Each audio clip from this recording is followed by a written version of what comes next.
સિંગવડ તાલુકાના પહાડ ગામના પ્રગતિશીલ ખેડૂત શ્રીમતી મંજુલાબેન ચૌહાણ પ્રાકૃતિક ખેતી કરી વાર્ષિક 3 લાખથી વધુની મેળવી રહ્યા છે આવક। હરિયાણાના કુરુક્ષેત્રમાં રાજ્યપાલ શ્રી આચાર્ય દેવવ્રતના ફાર્મ પર મંજુલાબેન મુલાકાત લઈ પ્રાકૃતિક ખેતી વિશેની લીધી હતી તાલીમ। આપણે પ્રાકૃતિક ખેતી તરફ વળવું પડશે, નહીતર આ ઉપજાઉ જમીન બંજર નહીં જશે। શ્રીમતી મંજુલાબેન ચૌહાણ પ્રાકૃતિક ખેતીમાં મંજુલાબેન ચૌહાણની મહેનત અને પ્રગતિશીલ કામગીરી માટે રાજ્યપાલ શ્રી દ્વારા સન્માનપત્ર સાથે આત્મા પ્રોજેક્ટ દ્વારા તેમને 8થી વધુ એવોર્ડ આપીને કરાયા હતા સન્માનિત। દાહોદ જિલ્લાના સિંગવડ તાલુકાના પહાડ ગામના ખેડૂત શ્રી મંજુલાબેન ચૌહાણ 2016માં આત્મા પ્રોજેક્ટમાં જોડાયા બાદ તેઓએ વિવિધ સ્થળોએ પ્રાકૃતિક ખેતીની તાલીમ લીધી હતી, જેમાં ઇન્દોર આણંદ કૃષિ વિજ્ઞાન કેન્દ્ર તેમજ ગાંધીનગરના રાજ્યપાલ શ્રી આચાર્ય દેવવ્રતના અધ્યક્ષસ્થાને યોજાયેલ તાલીમમાં તાલીમ લીધી હતી।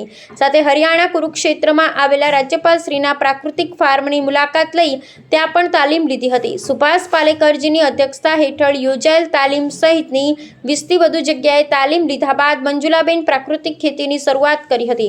પ્રાકૃતિક ખેતીમાં એટલા મહેનતુ અને પ્રગતિશીલ છે કે આત્મા પ્રોજેક્ટ દ્વારા તેમને 8થી વધુ એવોર્ડ આપી સન્માનિત કરવામાં આવ્યા હતા। સાથે જ રાજ્યપાલ શ્રી દ્વારા પણ સન્માનપત્ર આપી અને સન્માન કરવામાં આવ્યું હતું। અહેવાલ માજુભાઈ બારિયા, દાહોદ જિલ્લા બ્યુરો ચીફ।